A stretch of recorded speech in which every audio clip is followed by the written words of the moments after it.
మర్యాద కాకినాడ కార్పొరేటర్ కాంతం ఇక్కడ.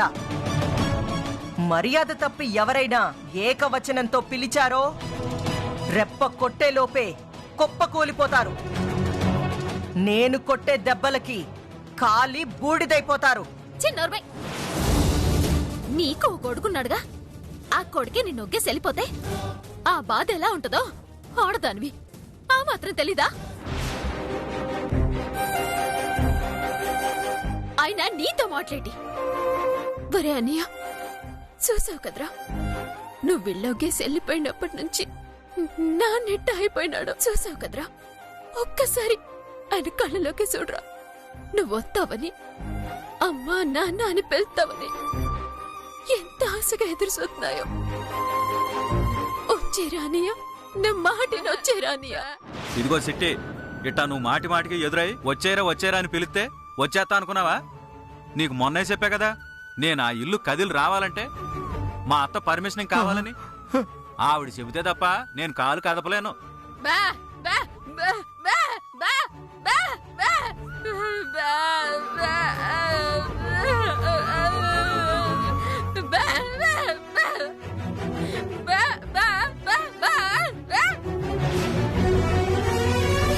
అబ్బో, ఇవిడొక్కతే కన్నదండి నవమాసాలు మోసి కొడుకుని.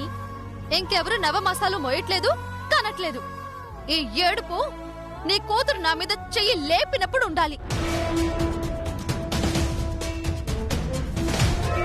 అక్క, అత్తయ్యతో ఇలాగేనా మాట్లాడేది? కోపాలు ఇవ్వాలంటే రేపు పోతాయి. ఇప్పుడు నువ్వు నోటికొచ్చినట్టు మాట్లాడితే రేపొద్దున మనమే తలదించుకొని నిలబడాల్సి వస్తుంది. కరెక్ట్గా చెప్పేవారు రవిచంద్ర. చూడండి భార్య గారు, కుటుంబం అన్న తర్వాత చిన్న చిన్న గొడవలు రావడం సహజం. వాటిని మీరు నోర్మూయండి. చిట్టి, చివరిగా చెప్పేదొక్కటే, నా అల్లుడు కూతురు నా ఇల్లు దాటి రారు. ఇలా మళ్ళీ మళ్ళీ రమ్మని ఎదురు పడితే ఈసారి నోటితో కాదు, చెయ్యితో సమాధానం చెప్పాల్సి వస్తుంది. పదండి.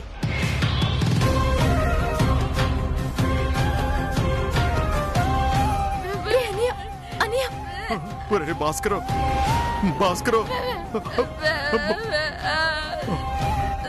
పదండి మీరు.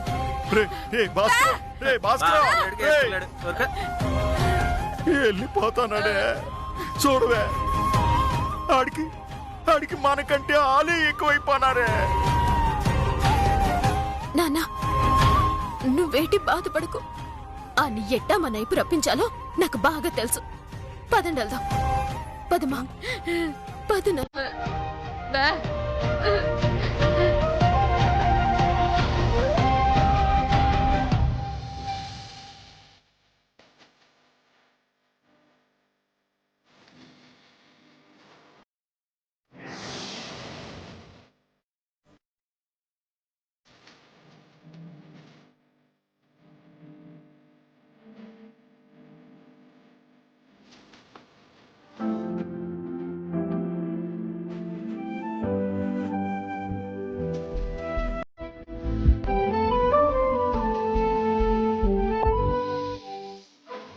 స్వామి, ఎలాగైనా మా అన్నయ్య మనసు మార్చి తిరిగి మా ఇంటికి వచ్చేలా చేయి స్వామి. రామయ్య తండ్రి, ఆనాడు నువ్వు దూరం అయి మీ నాయన ఎన్ని బాధలు పడినాడు. ఇవాళ నేను అన్ని బాధలు పడుతున్నాను స్వామి. నా కొడుకుని మళ్ళీ నా దగ్గరకు వచ్చేలా చేయి స్వామి.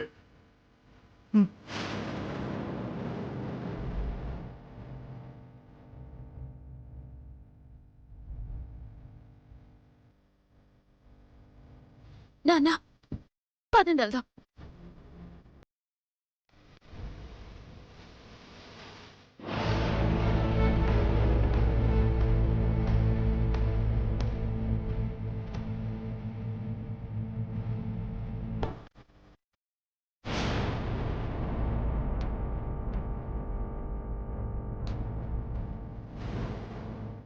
ఏటిది? ఇంతకు ముందు ఉచిత దర్శనం ఉండేది కదా, ఇప్పుడేటి 100 రూపాయల టికెట్ అడుగుతున్నావు? అడగడానికి నువ్వెవరు? మా టికెట్ మా ఇష్టం. 100 కాకపోతే 200 రూపాయలు పెట్టుకుంటాం. నీకేంటి మధ్యలో బాధ? చూడుకుంటానియా, మీ అక్క కార్పొరేటర్ అయింది ఈ వాడికి మాత్రమే, గూడికి కాదు. మర్యాదగా ఈ టికెట్ తీసేస్తావా లేదా మీ టికెట్ సింపేయమంటావా? ఏటి ఈ దౌర్జన్యం? మేము నీ దర్శనానికి కానీ టికెట్లు ఇట్టామేంటి? మేమెట్టింది దేవుడి దర్శనానికి కదా. అయినా నువ్వేదైనా అడగాలనుకుంటే వెళ్ళి గుడి మేనేజర్ని అడుగు, మమ్మల్ని కాదు. అడుగుతా, అప్పుడు సత్తాని సంగతి. అమ్మా, మనం వచ్చిన పనేటి, నువ్వు చేస్తున్న పనేటి, మనం వెళ్దాం పాదమ్మా. నువ్వు ఊరుకో నానా, మనకెందుకులే ఊరుకోబట్టే. ఈ రోజు అన్ని నెట్టుకెళ్ళింది, టికెట్ 100 రూపాయలు ఎట్టింది, రేపు దేవుణ్ణి అమ్మెత్తుంది. ఇదిగో అమ్మలు అక్కలు సెల్లలు, ఇలా 100 రూపాయలు టికెట్ ఎడితే నోళ్ళు ఎలబెట్టి చూస్తారేటి? సొక్క పట్టుకుని నిలదీయద్దు. ఏటి నిలదీద్దాం సిట్టి? ఏ గుళ్ళో మాత్రం టికెట్ లేదు. నిజమే పెద్దమ్మా, కానీ ఇంతకు ముందు గుళ్ళో టికెట్ లేదు కదా, ధర్మదర్శనం ఉండేది. ఇప్పుడు కొత్తగా రూల్ పెట్టారు ఇల్లో. మనం ఇట్ట ఇచ్చుకుంటూ పోతే రేపు పొద్దున ఇదే టికెట్ 500 చేస్తారు, ఆ తర్వాత 1000 చేస్తారు. ఇస్తారేడి? మేమెందుకిస్తాం? మరి ఇప్పుడు 100 రూపాయలు ఇస్తున్నారు కదా, అలాగే ఇస్తారు. అయ్య బాబోయ్, ఇది ఎక్కడ సిక్కు? మారాదే అమాయకత్వం అంటే. 100 రూపాయలు ఎట్టినప్పుడే ఎదురు తిరిగితే మళ్ళీ 1000 రూపాయలు ఎట్టకుండా ఉంటారు, లేదంటే 1000 రూపాయల టికెట్ ఎట్టి బొడి కొట్టిస్తారు. అది నిజమే. ఇప్పుడు నన్ను ఏం చేయమంటావేటి? వీళ్ళకి 1 రూపాయి కూడా ఇవ్వద్దు. అడిగితే 4 తన్ని లోపలికి పోండి. ఎవరొస్తారో నేను చూస్తాను. అలాగే సిట్టమ్మా, వెళ్ళండి. టికెట్ ఇదిగో తీసుకో. గుండు, 1 పైసా కూడా ఇవ్వను. నీకు దిక్కున్న కాడ చెప్పుకో. ఆగాగాకు, ఆ? ఇది అన్యాయం. ఇదిగో టికెట్ తీసుకుని పో.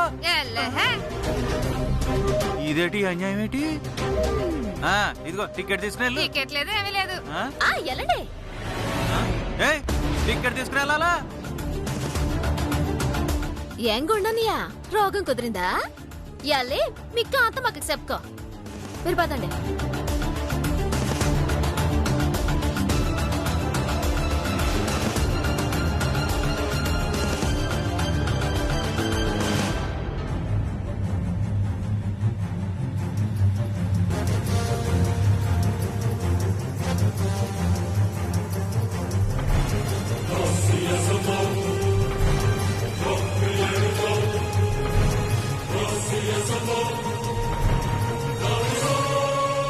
వీరనారాయణ గారు, కాస్తంత కారు ఆపండి.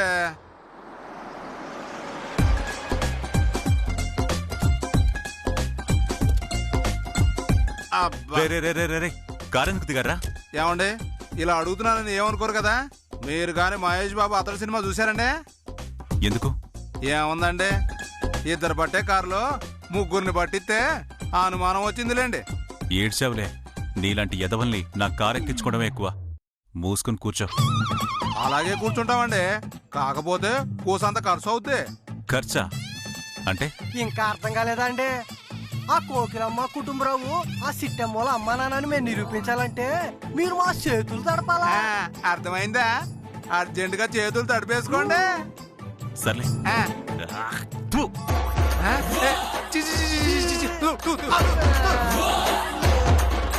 చేతులు తడపమంటే చేతులు ఉమ్మేస్తారేంటండి బాబు? అంటే ఉమ్ముతోనే తడుపుకోమంటాడు బావా?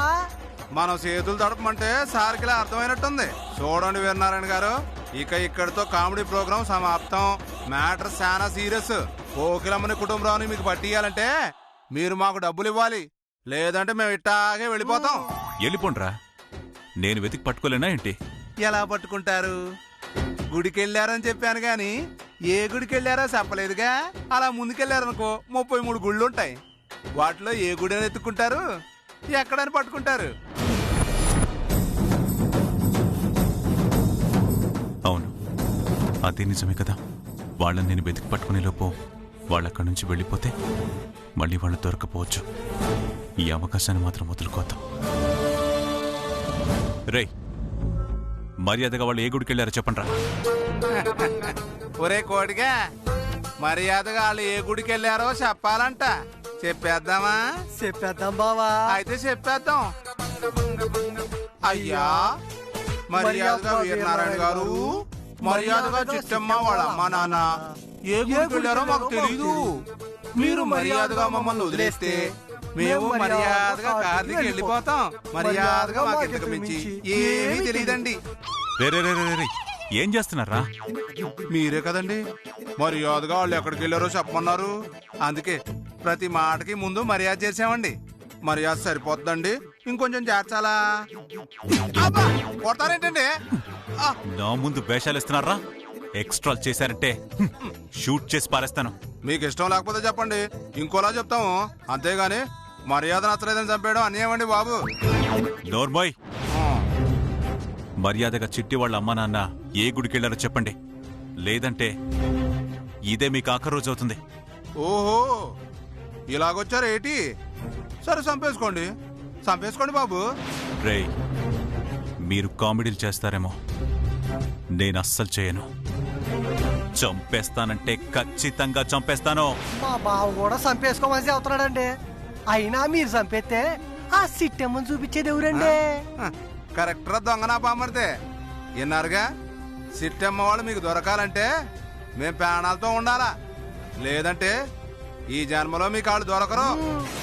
ఛ, అదే నిజమే. అనవసరంగా నేనే తొందరపడ్డాను. సర్లే, ఇప్పుడు మీకేం కావాలి?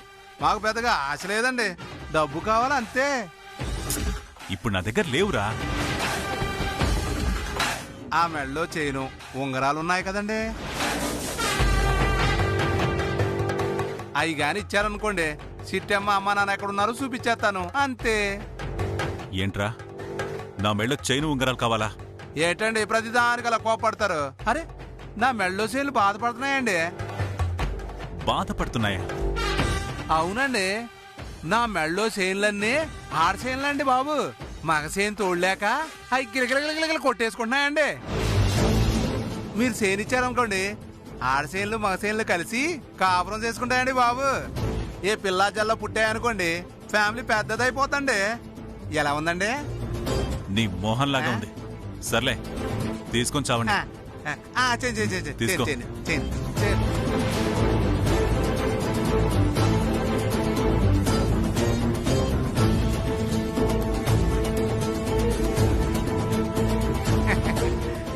మగ చేయను ఉంగరాలు.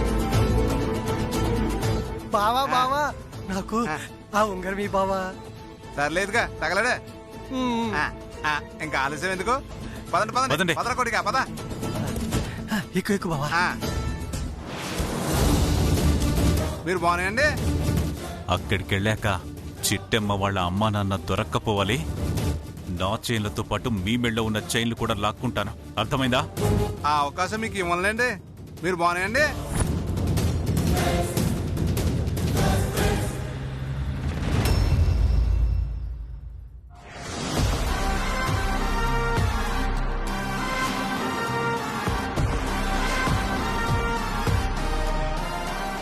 ఏంట్రా తమ్ముడు నువ్వు చెప్పేది? ఆ చిట్టెమ్మొచ్చి నిన్ను జనాలతో నెట్టించేసి ఉచిత దర్శనానికి పంపించిందా? అవునే అక్క, సాటి ఆడదానిలాంటి మగాడిని కూడా చూడకుండా మ్యాన్ హ్యాండ్లింగ్ చేసేసిందక్క. నేను ముందే చెప్పాను కదా, ఇలాంటి తప్పుడు పనులు చేయొద్దని. దానికి ఫలితమే ఈ అవమానం. ఏ రవిచంద్ర, వచ్చిన దగ్గర నుంచి చూస్తున్నాను. మీ నాన్న డ్యూటీ నువ్వు తీసుకున్నావా ఏంటి? ప్రతి దానికి అడ్డు తగులుతున్నావు. అయినా నేను పెట్టిన టికెట్లు తీసేయడానికి అదెవరు? పదండి, దాని సంగతి తేల్చేద్దాం.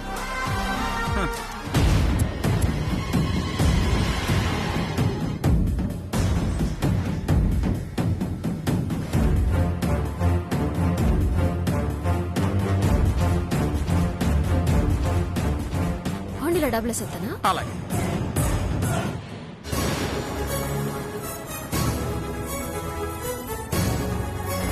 అమ్మా అమ్మా అమ్మా అమ్మా, దక్షిణ ఇందులో కాదమ్మా, అందులో వెయ్యాలి.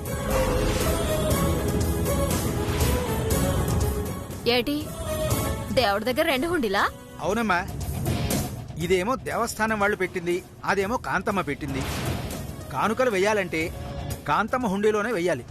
ఆవిడ హుండీ ఎడితే మాత్రం మీరెలా ఒప్పుకున్నారండి? ఇది సీతమ్మ వారి కూడా, లేకపోతే ఆ కాంతమ్మ గారి కూడా? ఎక్కడ ఎక్కడ కాంతమ్మ? ముందు పిలవండి, తోడ పెడ తేల్చేస్తాను. వెళ్ళ. చూసారా నాన్న, ఆ కాంతమ్మ ఎలా మోసం చేస్తుందో? చిట్టి, ఎంత ధైర్యం లేకపోతే నేను పెట్టిన 100 రూపాయల టికెట్ తీసేస్తావా?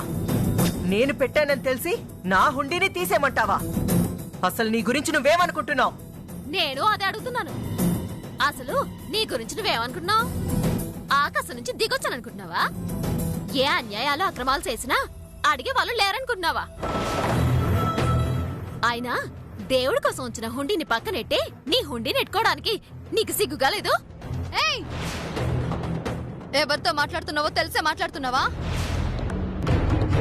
మా అమ్మ ఇప్పుడు నీలాగా స్వీట్స్ అమ్ముకునేది కాదు. కార్పొరేటర్ కాంతమ్మ. ఎస్, ప్రజాసేవ చేద్దామని ఈ హుండీ పెట్టాను. ఏటేటే ఆ హుండీ ఎట్టి ఆ వచ్చే డబ్బులతో ప్రజాసేవ చేస్తావా? అవును. నీ కంటికి మరి అంతే ఎదవల్లా కనిపిస్తున్నావా? ఆ హుండీ ఎట్టింది జనాల కడుపు నింపడానికి కాదు, తమరి కడుపు నింపుకోవడానికి. చాలే, చిన్న పెద్ద తేడా లేకుండా నోటికి ఎంత మాట వస్తే అంత మాట మాట్లాడవేనా?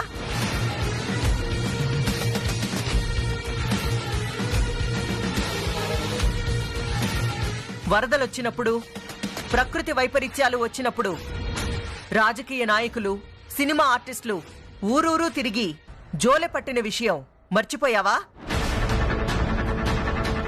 ఎందుకు మర్చిపోతావమ్మా? దివిషయంలో ఉప్పునొచ్చినప్పుడు, తుఫాన్లు, కరువు కాటకాలు వచ్చినప్పుడు రాజకీయ నాయకులు, సినిమా యాక్టర్లు జోలి పట్టడం మాకు తెలుసు కదా. అప్పుడు వాళ్ళు ఏ ప్రజాసేవకైతే సాయం అడిగారో ఇప్పుడు నేను అందుకే అడుగుతున్నా. కాకపోతే అప్పుడు వాళ్ళు జోలె పట్టారు, నేను హుండీ పెట్టాను, అంతే తేడా. మిగతాదంతా సేమ్ టు సేమ్. అటగా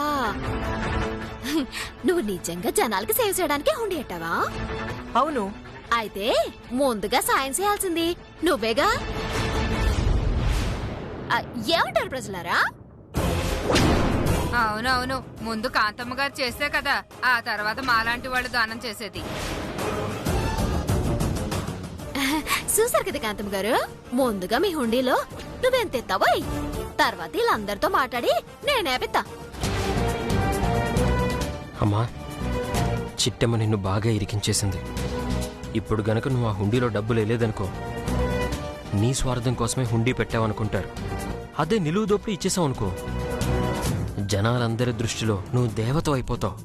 ఆ తర్వాత వాళ్ళు ఇచ్చిన డబ్బులు ఎలాగూ మన ఇంటికే వస్తాయి. అంతేనంటావా నాన్న? అంతే అమ్మా. సరే, ఏదో నువ్వు చెప్తున్నావు కాబట్టి ఈసారి ఇలా ట్రై చేస్తా.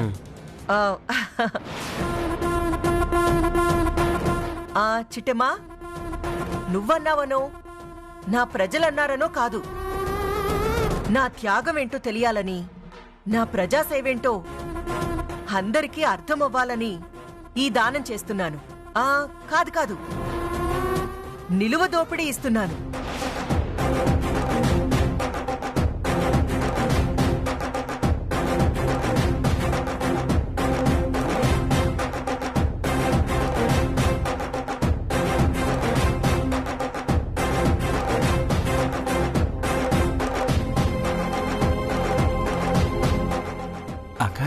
అక్క, నువ్వు తప్పు చేస్తున్నావేమో అక్క. నోరు ముయిరా. ఈ నగలన్నీ ఎక్కడికి పోతాయిరా? మన హుండీతో పాటు మన దగ్గరికే వస్తాయి కదా. అది నిజమేనే అక్కు.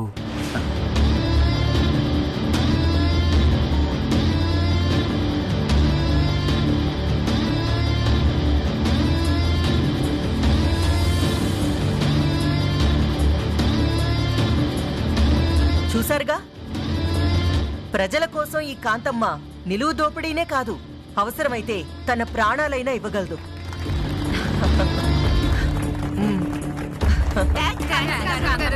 థ్యాంక్స్ కాంతమ్మ గారు. థ్యాంక్స్ కాంతమ్మ గారు. థ్యాంక్స్.